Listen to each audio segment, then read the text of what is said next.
যেভাবে স্বাধীনতাকে উদযাপন করার কথা ছিল, যেভাবে আমাদের অধিকার ফিরে পাওয়ার কথা ছিল, আমরা সেই অধিকার ফিরে পাই নাই।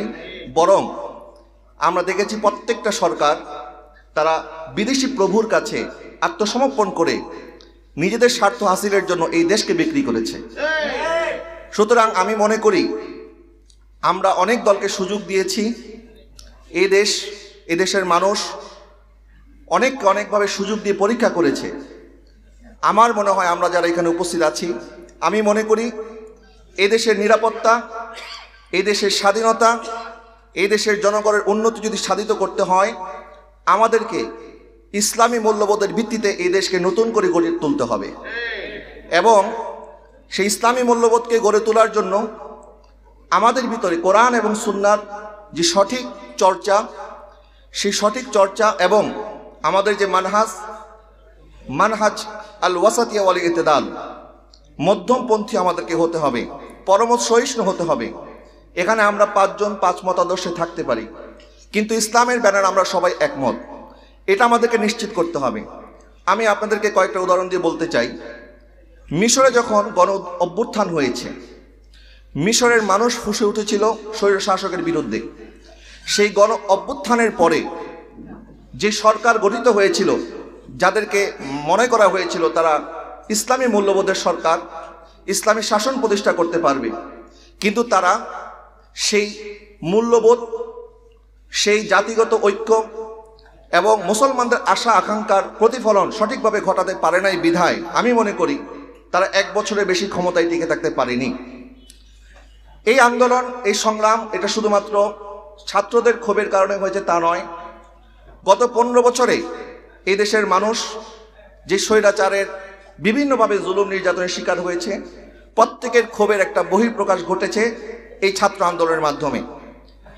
আমি মনে করি এই মুহূর্তে যদি আমরা ইসলামী মূল্যবোধের সরকার পরিকল্পনা করি, আমাদের প্রত্যেককে উদারতা, সহনশীলতা এবং অপরের মতের প্রতি যে শ্রদ্ধা থাকা দরকার, আমরা যেন সেই শ্রদ্ধা বজায় রেখে আগামী দিনে মাঠে ময়দানে দাওয়াতি কাজ যখন আমরা করব, আমরা যেন সেইভাবে কাজ করার চেষ্টা করি।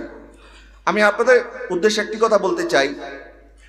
বিগত কয়েকদিন আপনারা দেখেছেন যে বিভিন্ন জায়গায় হামলা, ভাঙচুর, অগ্নিসংযোগ, বিভিন্নভাবে অনেকভাবে অনেক কিছু সুযোগ নিচ্ছে।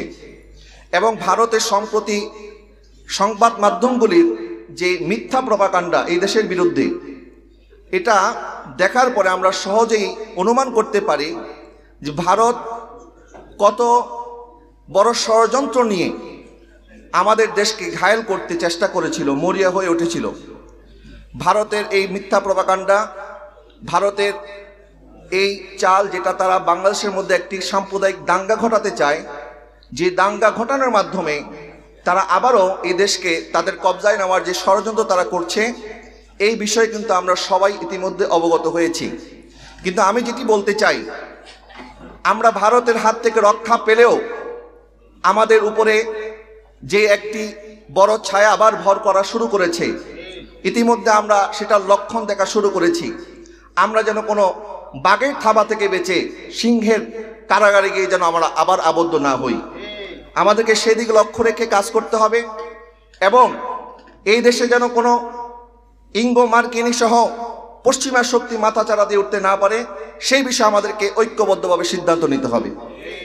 সাথে সাথে আমি অনুরোধ করছি, আমরা দাঙ্গা ঠেকানোর জন্য মন্দির পাহারা দিয়েছি।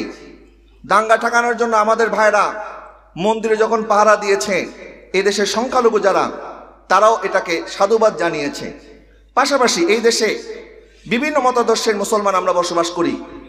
মন্দিরে যেভাবে আমরা পাহারা দিয়েছি, যে সমস্ত মাজারগুলির মধ্যে ভণ্ডামি হয়, যে সমস্ত মাজারগুলির মধ্যে নাচানাচি হয়, অনিসলামিক কার্যকলাপ হয়, আমি দায়িত্বহীন কণ্ঠে আমি বলতে চাই তারা ভণ্ড, তাদের সাথে সত্যিকার সুন্নি মুসলমানদের কোনো সম্পর্ক নাই। কিন্তু এই পরিস্থিতিতে আমাদের তাদেরকেও এই হামলা, ভাঙচুর, এই সমস্ত কার্যকলাপ থেকে রক্ষা করতে হবে। কেন? কারণ আমরা এখনো ইসলামী শাসন ব্যবস্থা সমাজে কায়েম করতে পারিনি। এটার জন্য আমাদেরকে অপেক্ষা করতে হবে। এখন পর্যন্ত দৌলতিয়ার উপরে কোনো হামলা আসে নাই, এখন পর্যন্ত এই দেশে যারা মাদকের রাজ্য বানাতে চেয়েছে তারা ধরাছোঁয়ার বাইরে। সুতরাং সংশোধন, সংস্কার সব জায়গায় হবে, তবে এটার জন্য সময় দিতে হবে। যারা গরম গরম সবকিছু করতে চান তাদেরকে মিশরের গণ অভ্যুত্থানের পর থেকে 1 বছর সরকার কেন টিকে থাকতে পারো না সেখান থেকে শিক্ষা অর্জন করতে হবে।